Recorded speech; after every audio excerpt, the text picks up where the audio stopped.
Thomas Matthew Crooks. He shot President Trump. He was killed. And we found out who he was. We got his name. We got very limited information. They only give you the information that they want you to have. They only give you the narrative that they want you to have. Well, now we have quite a bit of information. So tell me why. You guys are the actual FBI, the Federal Bureau of Investigation, and you have an entire investigation that was done by someone other than you.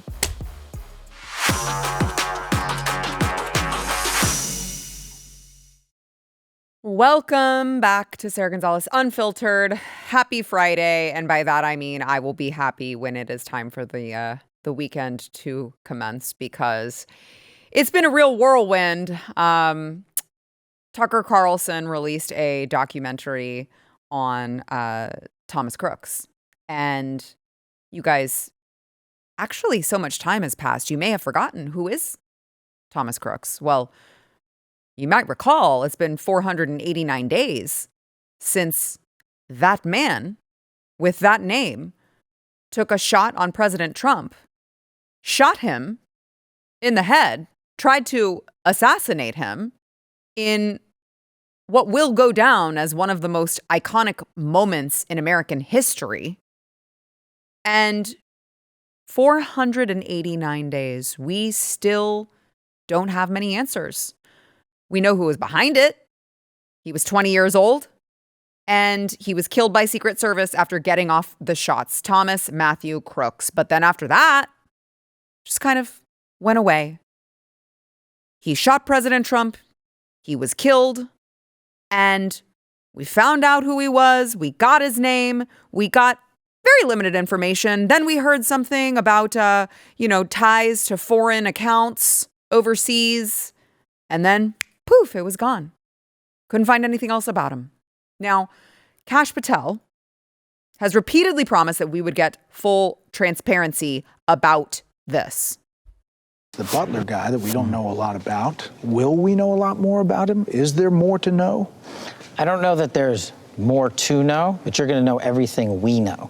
And that's the other thing we did. We take assassination attempts, and especially of the President of the United States, extremely seriously. And we don't feel that the American people have been given the information they need on that.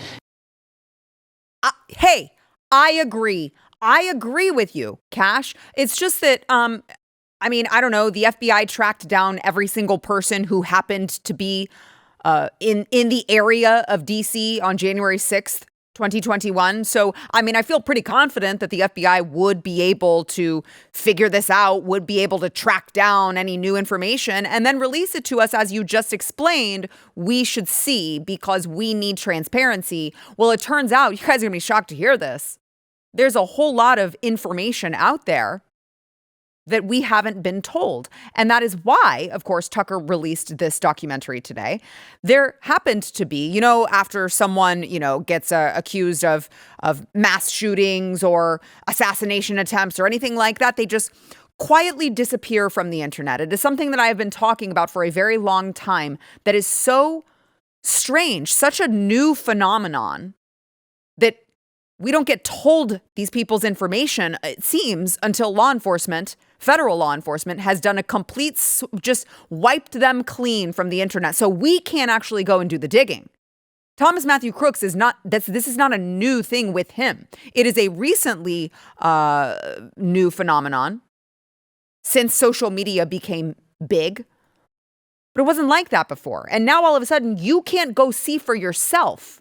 They only give you the information that they want you to have. They only give you the narrative that they want you to have. Well, now we have quite a bit of information. And here is a short clip of Tucker's new documentary. These are videos the FBI has worked hard to make sure you haven't seen.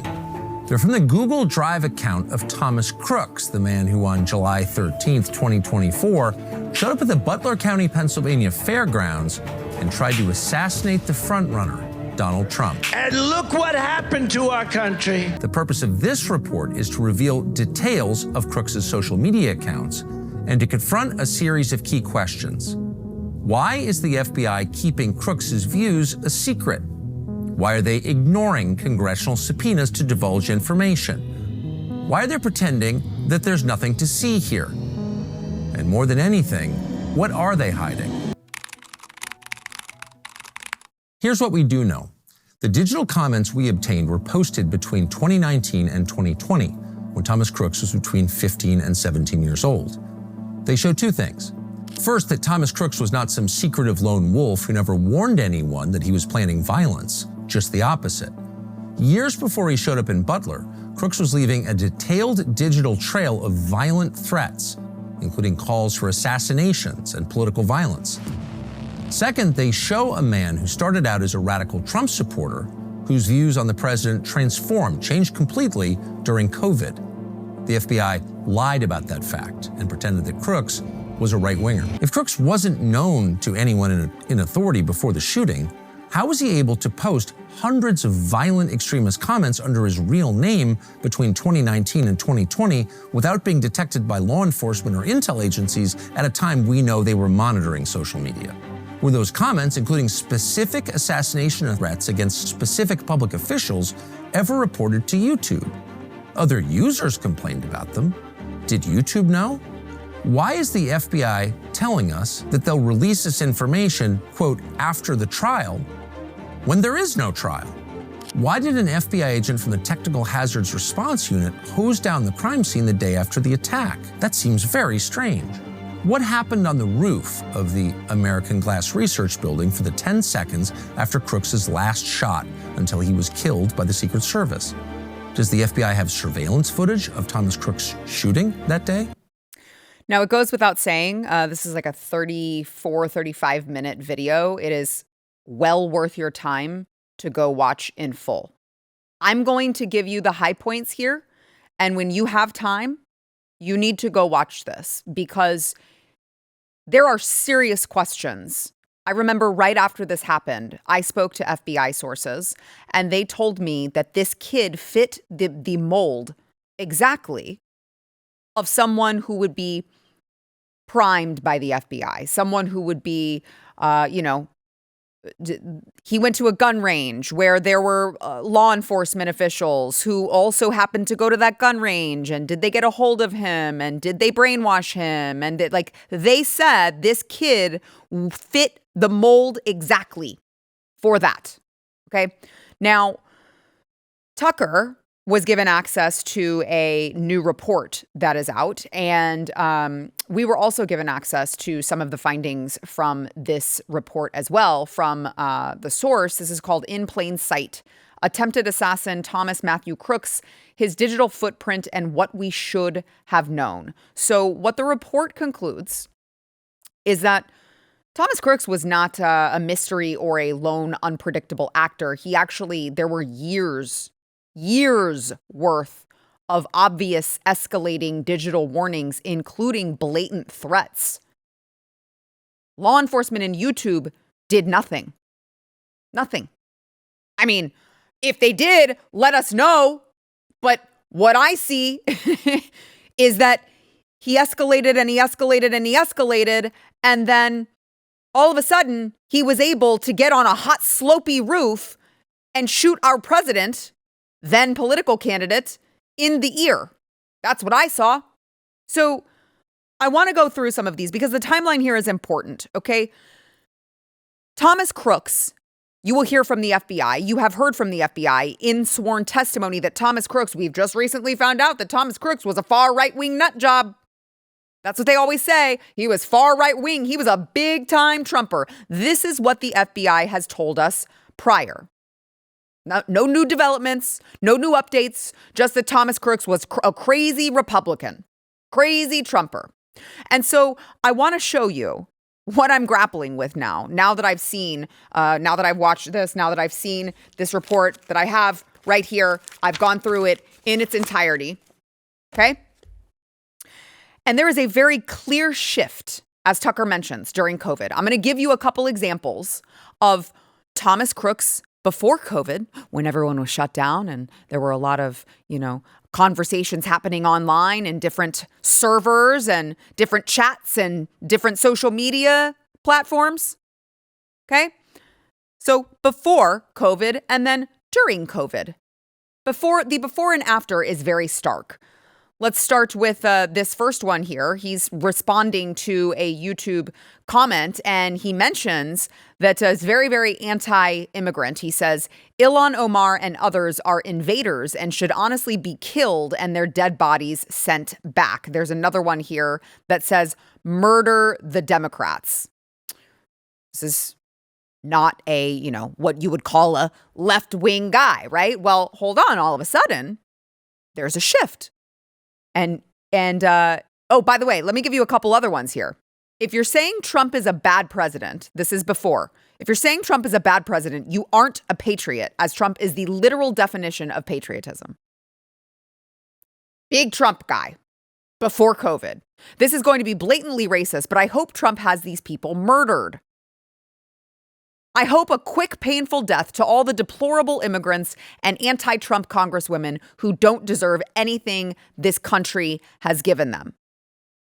So that is why the FBI felt emboldened to go sit in front of Congress, members of Congress, and explain to them that this guy was a crazy Trumper. I mean, it makes sense, right? That's why this crazy Trumper who just said Trump is the literal definition of patriotism would go sit on a hot, slopey roof and try to shoot him in the head. Doesn't make sense, does it? Well, that's because what the FBI failed to mention was the moment that started changing. And then sometime in 2020, he had a completely different mindset. He started saying things like the deep state is simply made up of anybody who disagrees with the right wing. Conversation over. You really believe that shit? How can you people call others sheep, but you are so brainwashed? There are some typos in here. You're going to be shocked. This kid wasn't very bright. You are so brainwashed to realize how dumb you are. If someone told you Chinese people descended from aliens and then put the fake archaeologist who found out on air as evidence, you'd believe it. But somehow you guys have woken up. I mean, literally, you guys sound like a cult at times. So he's calling Trump supporters a cult. Then he mentions in another post about Trump, he says the only reason we may know about this is because of Trump's stupidity. He mentions, I can see people getting away with what Trump has done, billionaires, longtime senators, governors. And then he concludes, he's not really good at hiding things, and I'm willing to bet this sort of conduct happens quite a bit and nobody finds out. So this is a guy who had a shift, a very clear shift in 2020. All of a sudden, he hates Trump. And by the way, his violent rhetoric is getting escalated and escalated and escalated. And it does end with a curious message. This is, I believe, his last one, to a guy by the name of Willie Tepps. And he's talking about getting away with fighting the government, with killing, political leaders. And he goes through this whole big thing. He's being egged on by this Willie Tepps guy, allegedly. And interestingly enough, when you go watch this video, you will learn that there's one key hit on the name Willie Tepps when you do a search. And it's foreign related. And it's like this Nordic Antifa terrorist type group, curiously enough. But other than that, we have no idea who it was that was curiously encouraging Tom Crooks to start really thinking seriously about how he would commit political violence. Now, let me give you some of his searches online. Trump church shooting video, 2019. Gun versus protesters, 2019 as well. Orlando shooting reaction, 2019. Firing an AR-15 as fast as possible, 2020. Fertilizer bomb, 2020. How do you use a tourniquet? April of 2020. How to make napalm, April of 2020. Molotov cocktail. How to make Molotov cocktail. Mixing gasoline with styrofoam. Mass shooting Canada. Oklahoma bombing. Sniper in Dallas shooting. I mean, this is a This is a guy who is not well. And I'm just wondering, with so many people on the FBI radar, and the fact that the FBI radar can be so vast at times, I mean, they can track down anyone for anything, unless you're the pipe bomber, and unless you try to assassinate the president, then running for office, and all of a sudden, we can't find anything. We have no idea. I'm telling you guys, this man was on their radar. They won't tell you that. This is my opinion, FBI. Okay? He was on their radar and something happened and someone got to him.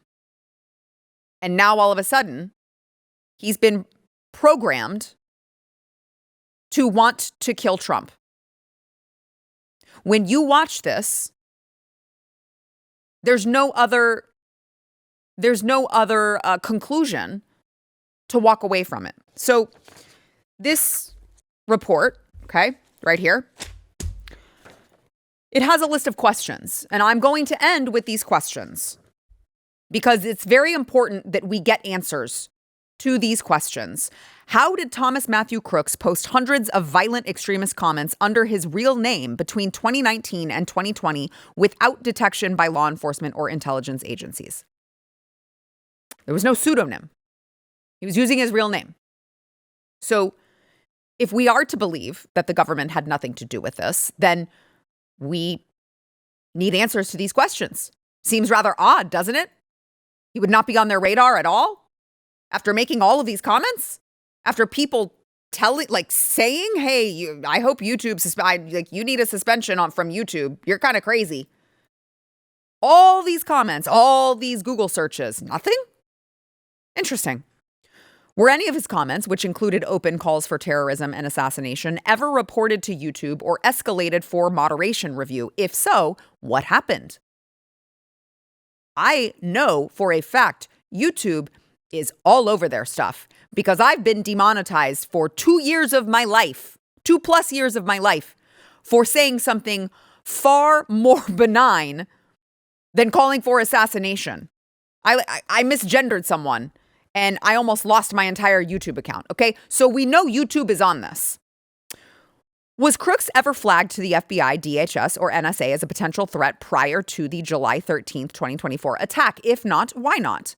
Was Crooks ever on federal radar? And if so, was that information deliberately withheld from public congressional hearings following the assassination attempt? Why was none of his activity mentioned by Congress, especially considering the FBI had access to his YouTube data and history?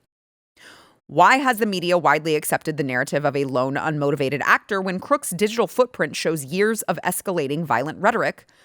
Is this a repeat of past intelligence failures, such as the Parkland school shooting, where the FBI ignored clear warnings posted on YouTube?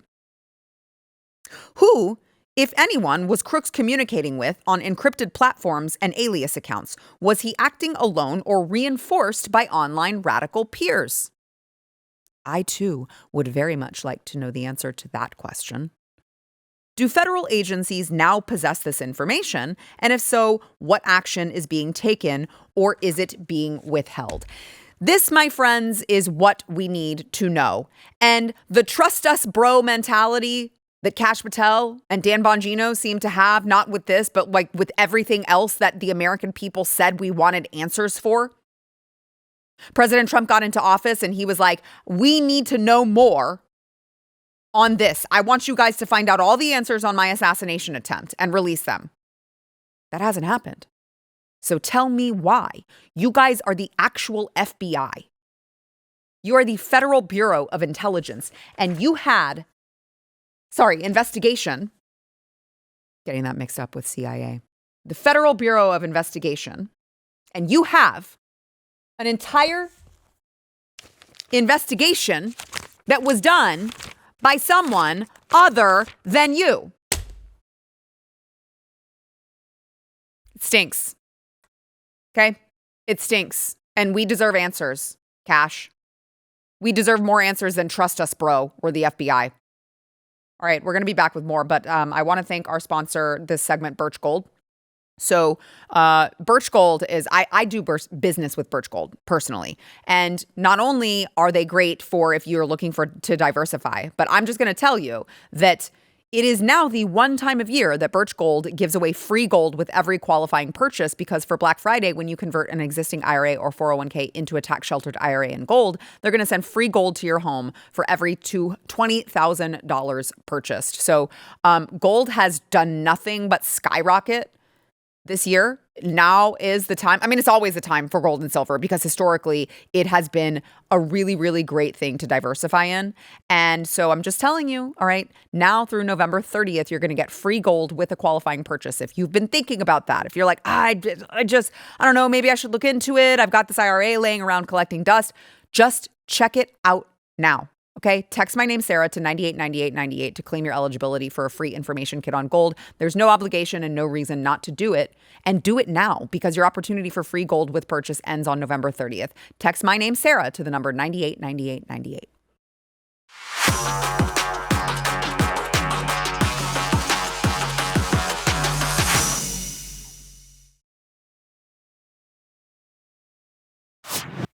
The Democrats probably have a major whiplash today because the beginning of the week, they were like, we got him. We got Donald Trump. We know what we're going to do. We're going to release these. We found him in the Epstein files. We got him. We're going to release these files to try to distract from the fact that we just shut down the government for 42 days and did nothing with it. Only costs the American people money. And now we got him. Well, I'm sure they were not expecting that by the end of the week, President Trump is going on offense. And he's now posting that he's going to investigate all of the Democrats who have been associated with Epstein.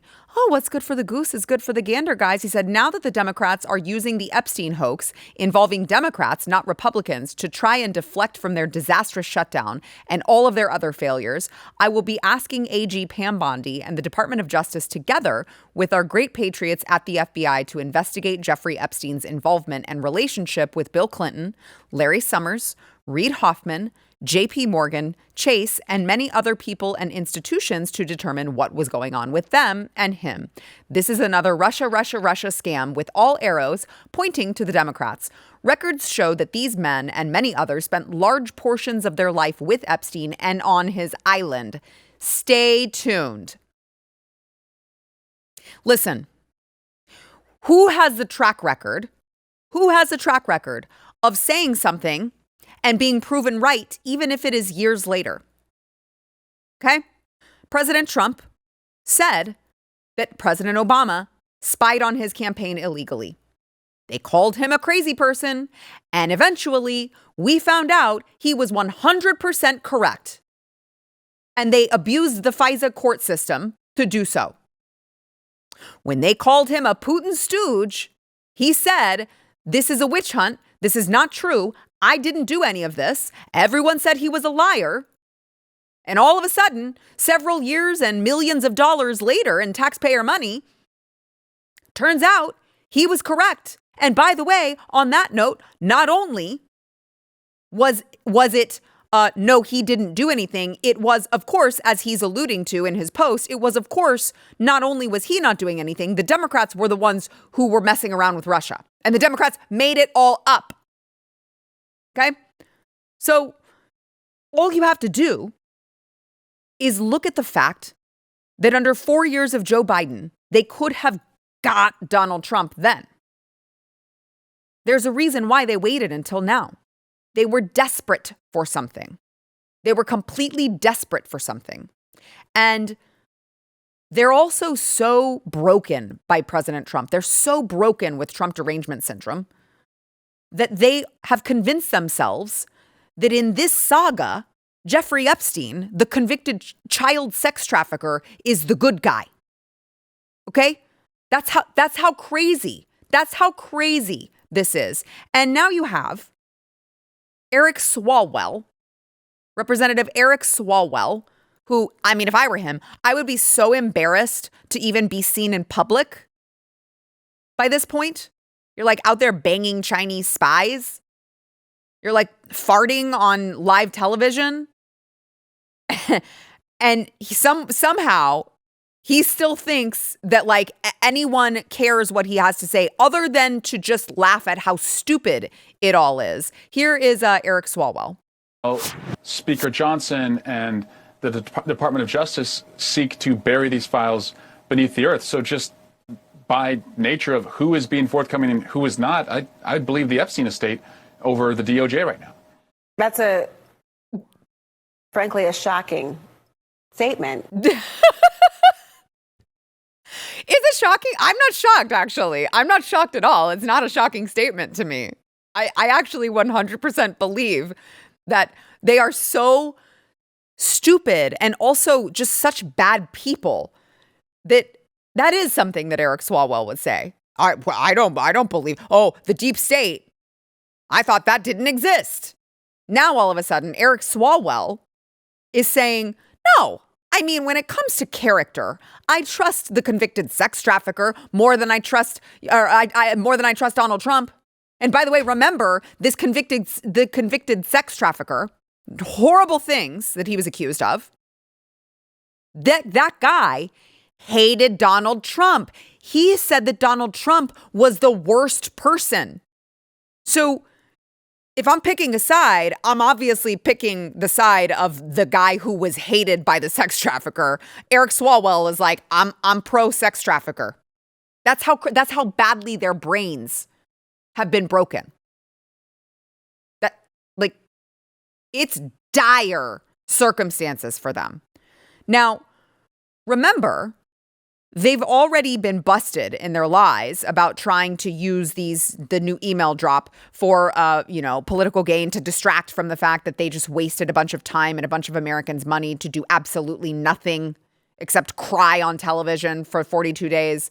Remember, they redacted the name of the victim in the email to make it look like President Trump spent time with a victim. Like, he spent time with a little girl. I want you to realize that the dog that hasn't barked is Trump. Victim, only redacted by the Democrats, spent hours at my house with him. Then they tried to claim, remember, Jasmine Crockett was like, I don't know why the Republicans redacted it. You guys did. You guys did.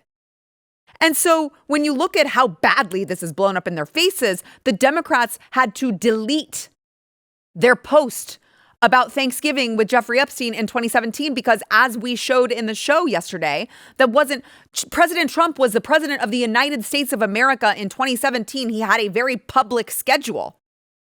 Like all you have to do is go look at the timeline. It wasn't true. Jeffrey Epstein, as it turns out, if you can't trust sex traffickers, who can you trust to tell you the truth? Jeffrey Epstein was a liar. He was a criminal. He was a bad person. And the Democrats went out there, guns blazing, and they were like, oh my God, Jeffrey Epstein said he spent Thanksgiving with Donald Trump in 2017. They already had to delete the tweet. Because the fact of the matter is, nothing in the email dump has anything to give them to suggest that Donald Trump did anything wrong with anyone, and it actually kind of exonerates him. It actually, if you're looking at the details, it makes it look like he probably is the FBI informant. That's what I walk away from it from. The Democrats are like exonerating him for him. Thank you, Democrats. Now, I want to throw in, I read this op-ed by Alan Dershowitz. Now, obviously, he knows the Epstein stuff far better than most people. He was Epstein's former lawyer. He also was accused of participating in this, and he went through a whole lot of things to vindicate himself, because it turns out he was falsely accused. And he says that the judges, the Justice Department, Trump administration, and Congress are empowered to remove the seal so that the public can see the contents. He thinks they all should be released. He says no one should be protected or denied due process. Everyone should know everything relevant to the Epstein saga. And he also said, as this applies to the suggestions that President Trump may have been involved in misconduct with Epstein, I can report that nothing I have seen in my extensive investigation would support any such conclusion. Now, I want to stop for a moment. Remember who we're dealing with. Alan Dershowitz he's not like a big Trumper. Okay, he's not like walking around wearing Make America Great Again red hats. All right. If he wanted to just use this opportunity to like tell the truth about President Trump or get President Trump because he knows he's in there because he's a Democrat, he would do that. He's like, I've seen nothing to suggest that. On top of that, he continues, attorneys David Bowles and Bradley Edwards, who also conducted extensive investigations on behalf of the accusers, have confirmed that President Trump was not involved. And I encourage you guys to go check out the entire op-ed over at the Daily Mail because he goes on to explain. Now, you notice he calls them accusers. He calls them accusers because there has already been several circumstances of these women. Turns out some of them latched onto a really bad thing that was happening with the sex trafficking, and they latched onto it for financial reasons, for money. So two things can be true at once. There are actual victims. There are also women who are pretending for personal gain, and we should know all of this, right? We shouldn't, I guess I agree with him calling them accusers rather than victims. We should know who are the victims and who are just the fakers, the frauds. And we also should know who was involved at the highest levels. So the Democrats are about to get exactly what they asked for. The problem is I don't think they're going to like the results. I want to thank our sponsor of this segment, PreBorn. So PreBorn is just doing God's work out there, okay? A recent Danish study revealed something really heartbreaking. Actually, women who experience abortion are dramatically more likely to need psychiatric care in the months that follow. And so when a woman has an unplanned pregnancy and she's scared and she doesn't know what to do, she goes into Planned Parenthood and she's sold a bunch of lies. They tell her she's never going to regret it. It's going to be totally fine. She's going to be so happy when it's over with. They do it. And the woman, of course, regrets it and is heartbroken and can't take it back. Well, PreBorn is doing the exact opposite, actually. They are welcoming these women into their network of clinics, and they're, of course, just showing the woman the actual truth. It's that easy. It's on ultrasound. It's right there. This is your baby. This is human life. Listen to the heartbeat. And in that moment, she is twice as likely to choose life. So ultrasounds cost money, $28 to be precise. So I'm just asking you guys, as we go into the holiday season and as we go into the end of the year, you're looking for a tax deductible donation. How many babies' lives can you save? Is it 1 ultrasound? Is it 5 ultrasounds? Is it 10? Whatever that number is, I would encourage you guys to please go to preborn.com/Sarah, donate to save babies' lives. That is preborn.com/Sarah.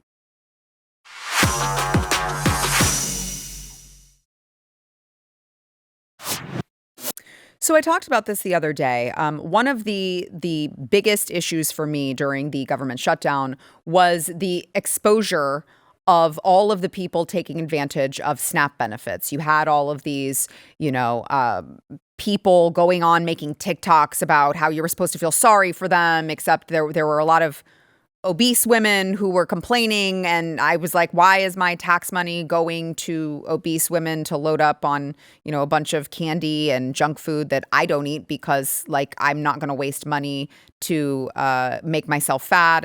But you can use my money to do it. Okay. That doesn't make sense to me. And so we watched a lot of videos kind of like this that started getting me upset. First things first, gonna stock up on these. Then we're gonna stock up on some chips. My daughter really likes macaroni and cheese, so I'm gonna get one of these. And because the holidays are coming, I might as well take advantage on some candy. I really like Fun Dips, so I'm gonna get some Fun Dips for my daughter. Her birthday's coming up. I might as well stock up on some candy canes as well. Ooh, I'm gonna get this. Might as well, guys. Might as well. I'm not paying for it. You guys are. It's your money, not mine. My total was $5.16. Thank you, taxpayers, for paying for my food. I mean, hey, you know what? I guess at least she said thank you. But Agriculture Secretary Brooke Rollins, I was worried that they were going to overlook it and move past it. I was like, guys, this just exposed all of this. Do something about it. Brooke Rollins has a new idea that should hopefully help fix this. It's going to give us a platform and a trajectory to fundamentally rebuild this program, have everyone reapply for their benefit, make sure that everyone that's taking a taxpayer-funded benefit through SNAP or food stamps, that they literally are vulnerable and they can't survive without it. And that's the next step here.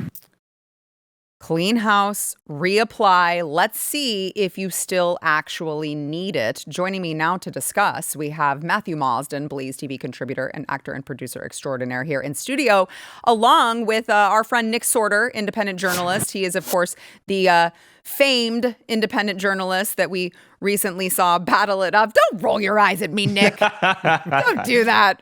I'm glad that you're joining us, Nick, today. So let me just toss this to you first. Did you, like me, were you just watching these just sick to death? You're like, this is such a scam that I'm paying so much in taxes to go to these people to just load up on junk food.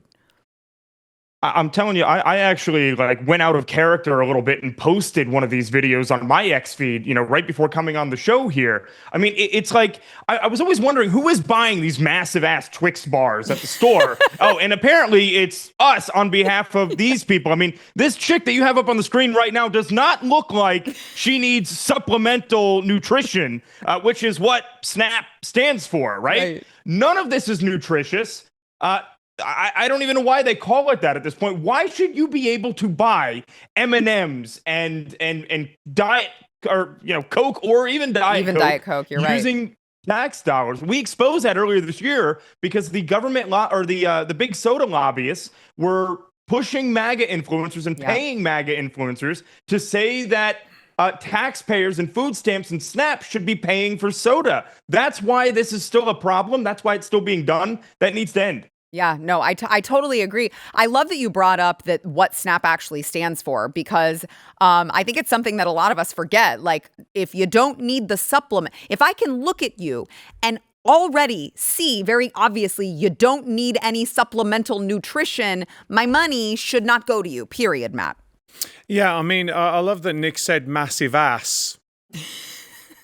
I'm just saying, he said massive ass. Yeah, massive ass Twix bars. But listen, when I was growing up, Sarah, there's another element to this. When I was growing up, I come from a very poor background, and I had free dinners. And it was absolutely shameful for me. I hated it. I hate that. So the idea to me that you would be taking benefits and go and put it on social media, I mean, even let anyone know that you're taking them, because that's shameful. You're like, oh, I should really be working and earning this. And this is a lot to do with this entitlement mentality that we've let people get away with in America. To say listen, yeah, you should be getting the things from the taxpayers. You should be doing that. And, for a whole host of reasons, right? I mean, they'll roll out the race thing.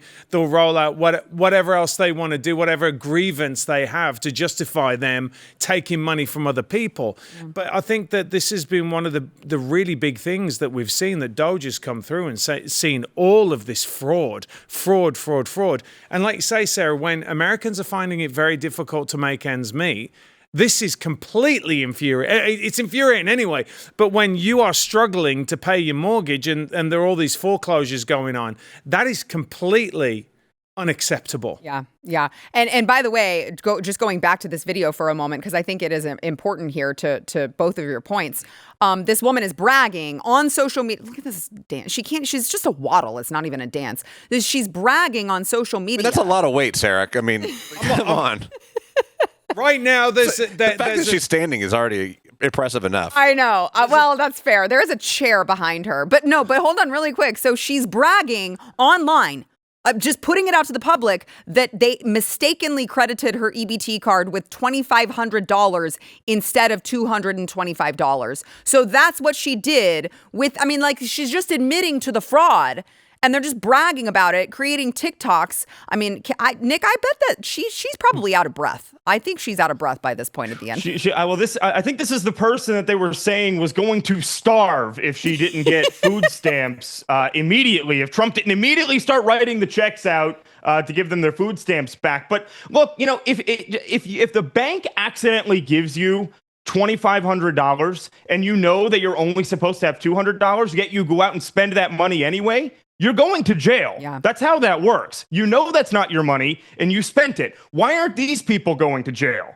Instead, they're so used to being able to defraud the system that they're posting it on TikTok and celebrating it. It's sick. And I don't know. There's no incentive for these people to go to work. Why work when you can go to the store and spend other people's money on groceries? I mean, my pantry doesn't look like that.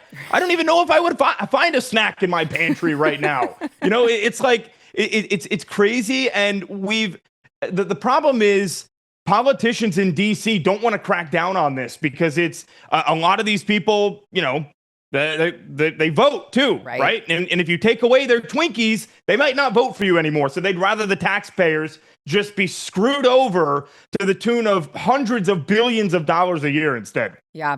By the way, that makes me sad for Nick that he doesn't have any snacks. So listen, he's an independent journalist, guys. Go Venmo Nick Sortor, so he can have some snacks in his pantry, but make them Maha friendly. Okay, we do have some standards here. I want to also get to this other topic that I really want to talk to you guys about. One of the more sane voices in the Democrat Party we're finding, shockingly enough, is Senator John Fetterman, who a while ago, they said, just to give credit where credit is due, they said when he was coming out and campaigning and saying all these wild, weird gaffes, and we were like, he's not fit. And they said, this is just a side effect of the stroke. It'll get better.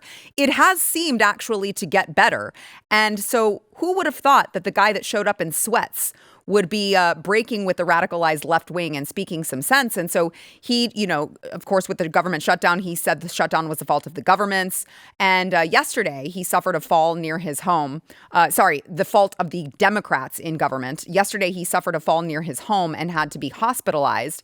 And shockingly enough, guys, you're not going to believe this. All of a sudden, you have leftist swine celebrating his injury and calling for harm to him. This was over at the Daily Wire. Conservatives rally around Fetterman after fall. Lefties can't get the knives out fast enough. And so they showed some of these posts here, and they're not even sticking with their own at this point. Said, damn, I hope the pavement is okay.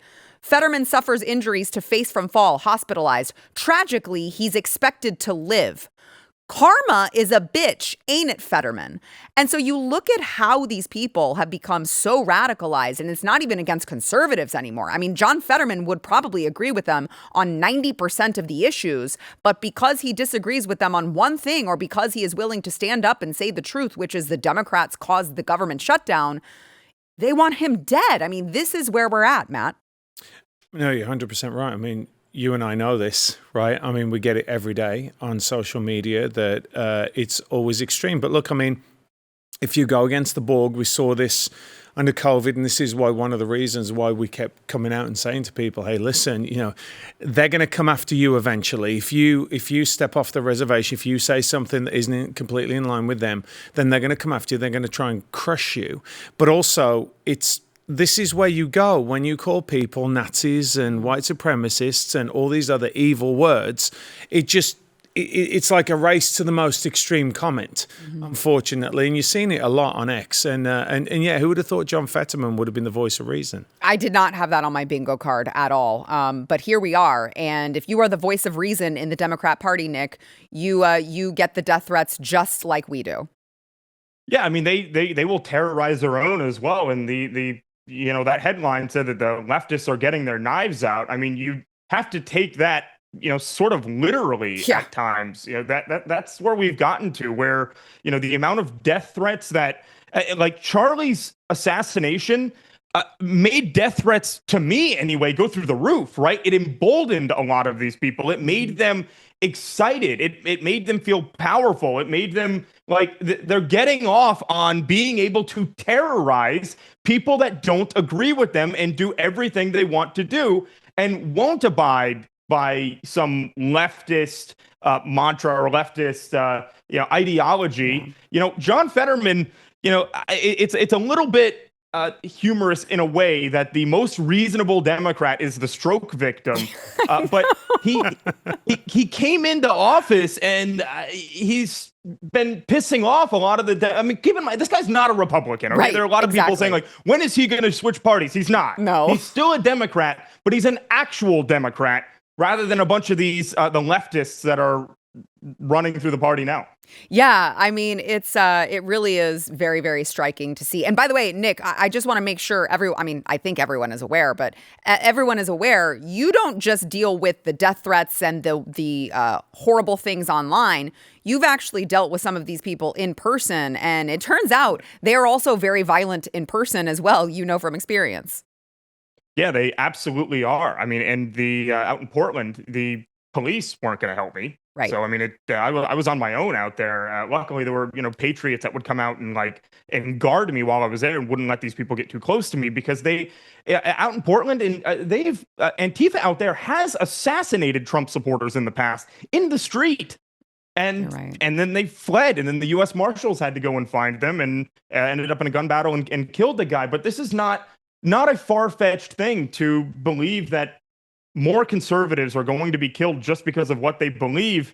I hate to say that, but it's not if, it's when at this point. Yeah, you're right. And to that point, Matt, you had Katie Couric, who was actually interviewing John Fetterman, as it turns out, and she was pushing him, trying to get him to agree with her. Like, yeah, but I mean, he did have some pretty nasty rhetoric, Charlie Kirk, that Charlie Kirk guy. He did say some, it was, he wore the low cut top. I mean, didn't he kind of deserve to, it's like, it's just so sick from these people. They've learned nothing from the rhetoric. Yeah, I mean, journalism is dead, isn't it? I mean, from mainstream media, these people that we used to put up as bastions of journalism they've just discredited themselves completely. So I'm not shocked by it, unfortunately, but yeah. I mean, it's just our very existence is violence to them, and so that's how they justify it. Yeah, you're right. Yeah, I mean, it was so horrible that he was talking about freedom of speech and lower taxes. I guess you're right. It was really controversial. I guess that's why he had to die. Thanks, Katie. Matt Marsden, Nick Sortor. Thank you guys both for being here. I appreciate you. Thank you. Sir. All right, want to thank our sponsor before we go to break here, Kindred Harvest. So listen, if you are buying tea, we talk about Maha all the time. If you are Maha and you're buying tea from the grocery store, just stop. Go throw them all out right now and go get tea from my friends over at Kindred Harvest as well, because the Chinese tea is loaded with heavy metals and microplastics, and it could make you sicker.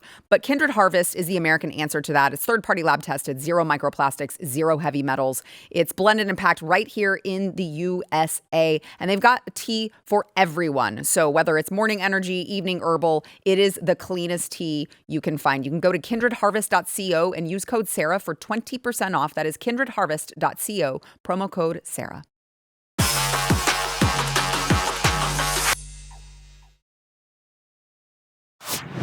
All right, before we go, just want to remind you guys, if you have a lady in your life that loves makeup or a good red lipstick or a bronzer or some skincare, she can head on over to AmericanBeautyBySarah.com, or you could actually head on over to AmericanBeautyBySarah.com to pick out some stuff for her. It's made in the USA, just like my friends over at Kindred Harvest. We made sure that our stuff is American made, and we really, really enjoy it. I wear it every day. I'm wearing it right now. So go check us out, AmericanBeautyBySarah.com. There's something for everyone. And I say that knowing that trans people can buy from my website. I mean, I wish they wouldn't. I don't like them. I don't want them to, but turns out it's illegal to prevent them from doing that. So we do have, in fact, something for everyone over at AmericanBeautyBySarah.com. Also, check out SarahMerch.com. We've got MAGA stuff. We've got Maha stuff. We've got Support Your Local ICE Raids. And we've also got just the Sara Gonzales Unfiltered merch if you want that. The hoodies are really, really comfortable. So SarahMerch.com as well. That is it for us. We've got college football to watch this week. It's a hope and a prayer for the Longhorns against Georgia. We'll see how that goes, and we will see you guys on Monday.